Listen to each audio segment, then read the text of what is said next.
मनीष शुक्ला जी, लेकिन एक बात बताइए, ऐसा बाबा जो कि प्रवचन करता है तो लाखों लोग इकट्ठा होते हैं, अंधविश्वास की सीमा चरम पर नजर आती है, हाथों की उंगली में ग्राफिकल सुदर्शन चक्र लगाकर जो खुद को ईश्वर घोषित कर देता है, जिसके भक्त उसे परमात्मा मानते हैं, उसके खिलाफ कुछ सुनने के लिए तैयार नहीं होते।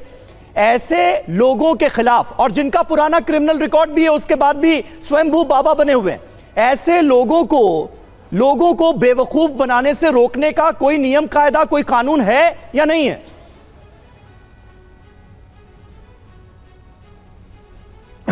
देखिए समीर जी,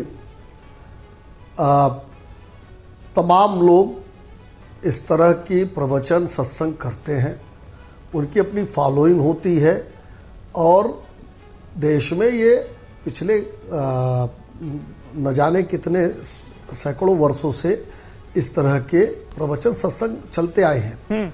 लेकिन उत्तर प्रदेश में और कानून की नज़र में अगर किसी ने कानून को हाथ में लिया है, कानून से खिलवाड़ किया है और उसकी गलती के नाते से ऐसी घटना घटी है, तो योगी आदित्यनाथ जी की सरकार व्यक्ति के पीछे खड़े व्यक्तियों की संख्या को नहीं गिनती है। उसके पीछे कोई हो न हो, कोई रसूख हो न हो, उसको राजनीतिक संरक्षण हो न हो, कानून की नज़र में अगर कानून से खिलवाड़ किया गया है तो कार्रवाई करने से कोई किसी को बचा नहीं सकता है। हमारा ट्रैक रिकॉर्ड यही कहता है। और रहा सवाल, देखिए मैंने राजनीतिक टिप्पणी नहीं की थी, आपका सवाल था कि क्या Bharatiya Janata party vote bank के नाते से जी कार्रवाई से बच रही, तो मैंने कहा कि ये तो पब्लिक प्लेटफॉर्म पर है कि उसका राजनीतिक कनेक्शन किससे है किससे नहीं है। नहीं, जिससे भी हो, लेकिन सरकार तो आपकी है ना मनीष जी। हम कहते हैं जिससे भी कनेक्शन हो, सरकार तो आपकी है, एक्शन आपको लेना है, एफआईआर में नाम तो होना चाहिए था। समीर जी, यही तो मैं भी कह रहा हूं, जो कि यही मैं भी कह रहा हूं। हाँ। नहीं, मेरी बात समझिए। नहीं, मेरी बात समझिए। मैंने ये नहीं कहा। मैंने कहा कि रसूख हो या न हो, ये हमारी सरकार के लिए मायने नहीं रखता है।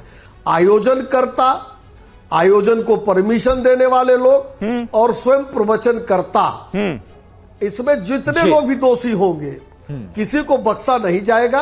हाँ। और ये जान लीजिए, हाँ, एफआईआर में नाम नहीं होना किसी को क्लीन चिट नहीं है। और अभी कोई कह रहे थे कि बाबा को क्लीन चिट दी गई है, कहीं किसी ने नहीं दी है। अगर पब्लिक डोमेन में किसी का ऐसा बयान हो तो जरूर दिखाइए आप कि भारतीय जनता पार्टी या उत्तर प्रदेश सरकार ने किसी को क्लीन चिट दी है।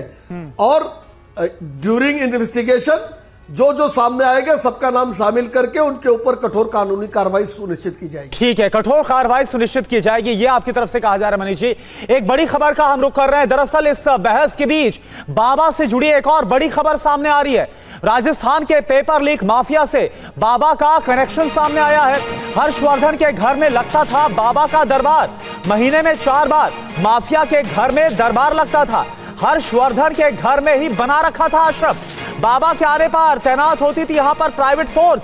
अभी राजस्थान एसओजी की गिरफ्त में हर्षवर्धन, लेकिन आप देखिए खबर ये आ रही है कि हर्षवर्धन के ही घर में बाबा का पूरा दरबार लगता था। ध्वज आ रहे हमारे साथ जुड़े ध्वज, बाबा के क्रिमिनल रिकॉर्ड को लेकर तो पहले से जानकारियां सामने आ रही थी, और अब ये पेपर लीक का जो माफिया, इससे कनेक्शन को लेकर क्या खुलासा हो रहा है? देखिए, ये मकान है हर्षवर्धन का, दौसा जिला है, और ये मकान, सबसे पहले मैं ये तस्वीरें दिखाऊंगा।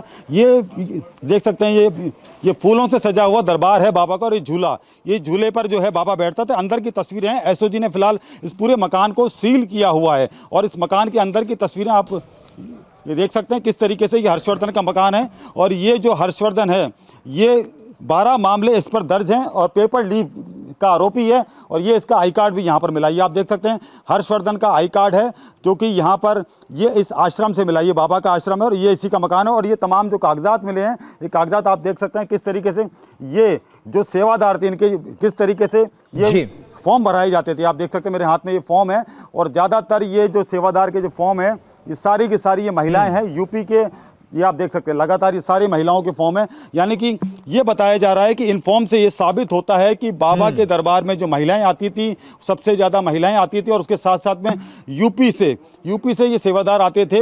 और ये पूरा मकान है, आलीशान मकान है, और तमाम जो लग्जरी की जो इसमें सुविधाएं हैं अंदर पूरी मौजूद हैं। एसओजी ने फिलहाल इस पूरे मकान को सील किया हुआ है। तो यहाँ पर जो है बड़ा दरबार लगता था, और महीने में 4 दिन यानी कि 4 दिन बाबा यहाँ पर आके ठहरते थे।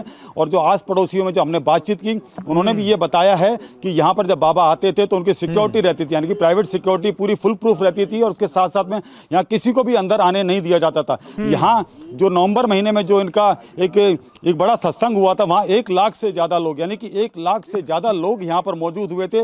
और ये जो फॉर्म जो हमने दिखाया, इनमें आधार कार्ड की एंट्री के बिना किसी को भी यहाँ पर एंट्री नहीं दी जाती थी। यानी कि ये जो लग्जरी मकान है, और ये जो हर्षवर्धन का मकान है, फिलहाल जेल में है हर्षवर्धन। 12 से ज़्यादा आरोप हैं उन पर जो है पेपर लीक के, और उसके साथ साथ में ये जो कनेक्शन, देखिए पेपर लीक के आरोपी से भी कनेक्शन इस सामने आ गया है इस स्वयंभू बाबा का।